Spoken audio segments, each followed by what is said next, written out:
അങ്ങനെ P M ശ്രീയുടെ കാര്യം ഏതാണ്ട് തീരുമാനമായി. പി എം ശ്രീ പദ്ധതിയിൽ നിന്ന് അങ്ങനെ പെട്ടെന്നൊന്നും പിന്മാറാൻ പറ്റുകയില്ല എന്ന കാര്യം വിദ്യാഭ്യാസ മന്ത്രി ഷംസുദ്ദീൻ നേരത്തെ സൂചിപ്പിച്ചു. ഇപ്പോൾ മുഖ്യമന്ത്രി സതീശനും അത് തന്നെ പറയും. ഇത് കേട്ടിട്ട് കുറച്ച് പേർക്ക് കേനക്കേടുണ്ടായിട്ടുണ്ട് എന്നുള്ളത് സത്യമാണ്. എങ്കിൽ പോലും ഈ ഷംസുദ്ദീനും സതീശനും പറഞ്ഞു തന്നെയാണ് സത്യം. ഇന്ത്യ എന്ന് പറഞ്ഞ വലിയൊരു രാജ്യത്ത് ചെറിയൊരു സംസ്ഥാനമാണ് കേരളം. അപ്പോൾ കേരളത്തിൽ നിന്നുകൊണ്ട് നമുക്ക് വലിയ വലിയ വിപ്ലവങ്ങളൊക്കെ നയിക്കുന്നതിന് വലിയ പരിമിതിയുണ്ട്. കാരണം ഇന്ത്യൻ ഭരണഘടന അനുസരിച്ച് തന്നെ കേന്ദ്ര ഗവൺമെൻറ്റിനാണ് ശക്തി. അമേരിക്കൻ ഭരണഘടന പോലത്തെ ഒരു ഭരണഘടനയല്ല ഇന്ത്യയുടെ ഭരണഘടന. അമേരിക്കയിൽ എങ്ങനെ വെച്ചാൽ വിവിധ സംസ്ഥാനങ്ങൾ കൂടിച്ചേർന്ന് ഇരുന്ന് ആലോചിച്ച് അവരുടെ ചില അവകാശങ്ങൾ കേന്ദ്രത്തിന് വിട്ടുകൊടുത്തുകൊണ്ട് ഉണ്ടാക്കിയ ഒരു ഭരണഘടനയാണ്. അപ്പോൾ സംസ്ഥാനങ്ങളിൽ നിന്ന് കേന്ദ്രത്തിനാണ് അധികാരം കിട്ടിയത്. ഇന്ത്യയിൽ അങ്ങനെയല്ല. കേന്ദ്രത്തിൽ നിന്ന് സംസ്ഥാനങ്ങൾക്കാണ് അധികാരം കിട്ടിയത്. കേന്ദ്രത്തിനാണ് കൂടുതൽ അധികാരം.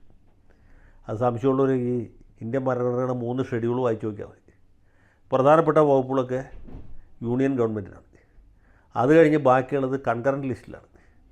വളരെ ചെറിയ പരിമിതമായ അധികാരങ്ങൾ മാത്രമേ സംസ്ഥാനങ്ങൾ കൊടുത്തുള്ളൂ. പിന്നെ ഇന്ത്യൻ ഫെഡറലിസം എന്നൊക്കെ നമ്മൾ വലിയ വായിൽ പറയുമെങ്കിലും അതൊക്കെ തമാശയായിട്ട് എടുത്താൽ മതി. അതിന് വലിയ പ്രാധാന്യമൊന്നുമില്ല. അപ്പോൾ ഇന്ത്യ രാജ്യത്തെ 28 സംസ്ഥാനങ്ങളിൽ ഒരു ചെറിയ സംസ്ഥാനമാണ് കേരളം.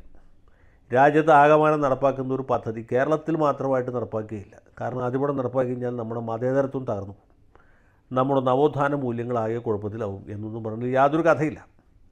പിന്നെ കേന്ദ്രത്തിൽ നിന്നാണ് പണം കിട്ടുന്നത്. പണം എന്ന് പറഞ്ഞാൽ വളരെ പ്രധാനപ്പെട്ട കാര്യമാണ്. സംസ്ഥാനം വലിയ കടബാധ്യതയിലാണ്.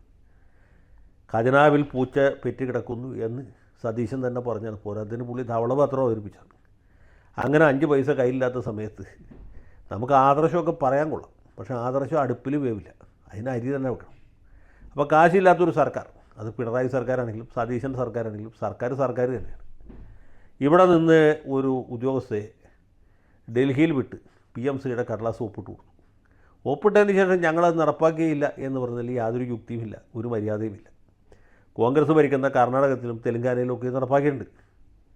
തമിഴ്നാട്ടിലും നടപ്പാക്കാൻ തയ്യാറായി നിൽക്കുകയാണ്. ഹിമാചൽ പ്രദേശിലും നടപ്പാക്കിയിട്ടുണ്ട്. എല്ലാ സംസ്ഥാനങ്ങളും നടപ്പാക്കിയിട്ടുണ്ട്. യു പിയിലും ബീഹാറിലും ഗുജറാത്തിലും മഹാരാഷ്ട്രയിലും തെലങ്കാനയിലും ആന്ധ്രയിലും കർണാടകയിലും നടപ്പാക്കാമെങ്കിൽ കേരളത്തിലും നടപ്പാക്കാം.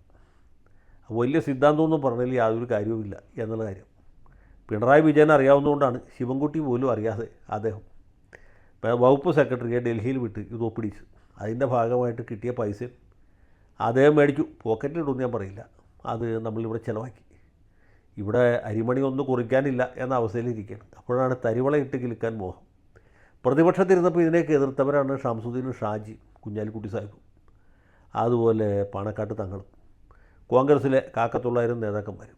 അതൊക്കെ പ്രതിപക്ഷത്തിരിക്കുമ്പോൾ പലതും പറയും. ഷാജി തന്നെ പറഞ്ഞല്ലോ, പ്രതിപക്ഷത്തിരിക്കുമ്പോൾ നമ്മൾ പലതും പറയും. അതൊക്കെ ഭരണത്തിൽ കയറിയാൽ അതൊന്നും നടപ്പാക്കാൻ പറ്റിയില്ല. എല്ലാവർക്കും അറിയാം. പ്രകടന പത്രികയിൽ എന്തൊക്കെ തമാശകൾ എഴുതി വയ്ക്കുക. തൊഴിലില്ലായ്മ തുടച്ചു നീക്കും, ആ തൊഴിലില്ലായ്മ വേതനം വർദ്ധിപ്പിക്കും, NGOമാർക്കെല്ലാം ഇന്നത്തെ ശമ്പളം 4 ഇരട്ടി, തോട്ടിൻകരയിൽ വിമാനം ഇറങ്ങാൻ താവളം ഉണ്ടാക്കും എന്നൊക്കെ എഴുതി വെക്കും.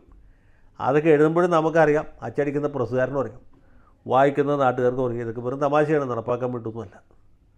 അപ്പോൾ അതുകൊണ്ട് പി എം ശ്രീ നടപ്പാക്കുകയില്ല എന്നുള്ളത് താത്വിക പ്രശ്നമാണ്. അത് നടപ്പാക്കിയതുകൊണ്ട് ഇവിടെ മതേതരത്വമോ ജനാധിപത്യമോ ഒന്നും തകരാൻ പോകുന്നില്ല. എന്ത് പി എം ശ്രീ, ഇതിലും വലിയ നടപ്പാക്കിയിട്ടുണ്ട്. പിന്നെയാണ് ഇനി പി എം ശ്രീ. അതുകൊണ്ട് അത് നടപ്പാക്കാനുള്ള സർക്കാരിൻ്റെ തീരുമാനം ഏത് നിലയ്ക്കും ശ്ലാഘനീയമാണ്. പിന്നെ ഇതിനെ എതിർക്കുന്നവരുണ്ട്. PDPക്കാരെ എതിർക്കുന്നുണ്ട്, ഇന്ത്യൻ നാഷണൽ ലീഗുകാരെ എതിർക്കുന്നുണ്ട്, SFIക്കാർ, കോൺഗ്രസ്സുകാർ വാക്ക് വ്യത്യാസം കാണിച്ച് പൂവി എന്ന് പറഞ്ഞ് കൂവി വിളിക്കുന്നുണ്ട്. അതൊന്നും കണക്കാക്കേണ്ടതില്ല. പിന്നെ സമസ്ത കേരള ജമിയത്തുൽ ഉലമ അവരെതിർക്കുന്നുണ്ട്. അവരെതിർത്തുകൊണ്ട് പ്രത്യേകിച്ച് തകരാറൊന്നുമില്ല. കാരണം അറബിക് കോളേജിലോ മദ്രസകളിലോ ഒന്നും പി എം ശ്രീ നടപ്പാക്കാൻ പ്ലാനില്ല. അതുകൊണ്ട് അവരെതിർത്തോട്ടെ, അതിന് കുഴപ്പമില്ല. ഇവിടെ പഠിക്കുന്ന കുട്ടികൾക്ക് മാത്രമേ ഇത് ബാധകമായിട്ടുണ്ടാവുള്ളൂ. പിന്നെ മുസ്ലിം ലീഗിന് താത്വികമായിട്ട് എതിർപ്പുണ്ട്, പ്രായോഗികമായിട്ട് എതിർപ്പില്ലതാണ്. അത് കുഴപ്പമില്ല. ഞാൻ നേരത്തെ പറഞ്ഞിട്ട് ഈ ഒലക്ക വീണ് ചത്ത കോയിൻ്റെ ചാറ് കൂട്ടാമോ എന്നുള്ള പ്രശ്നം ബാക്കിയുള്ളൂ. അത് കണക്കാക്കേണ്ടതില്ല. ഏതായാലും സതീശൻ്റെയും ഷംസുവിൻ്റെയും ഷാജിയുടെയൊക്കെ നിലപാട് മാറ്റത്തെ ഞാൻ സർവാത്മന ശ്ലാഘിക്കുന്നു. പിന്നെ ഇതിനോട് എതിർപ്പുള്ളൊരു കൂട്ടം ജമാഅത്ത് ഇസ്ലാമിക്കാരും അവരുടെ മൗദൂദി ചാനലുമാണ്. അവരെതിർക്കാതെ ഈ നാട്ടിൽ ഒരു നല്ല കാര്യവും നടന്നിട്ടില്ല. അതുകൊണ്ട് അവരെതിർത്തു എന്നുള്ളത് തന്നെ ഇത് നടപ്പാക്കാനുള്ള കൃത്യമായൊരു കാരണമാണ്. ഈ പദ്ധതിയുമായിട്ട് സർക്കാർ മുന്നോട്ട് പോകട്ടെ, കേന്ദ്രത്തിൽ നിന്ന് കിട്ടാനുള്ള കാശ് കിട്ടട്ടെ, അത് ഇവിടുത്തെ വിദ്യാലയങ്ങളുടെ ശ്രേയസ്സിന് വേണ്ടി, അഭിവൃദ്ധിക്ക് വേണ്ടി ഉപയോഗിക്കട്ടെ എന്ന് മാത്രം ആശംസിക്കുന്നു. ജയ് ഹിന്ദ്.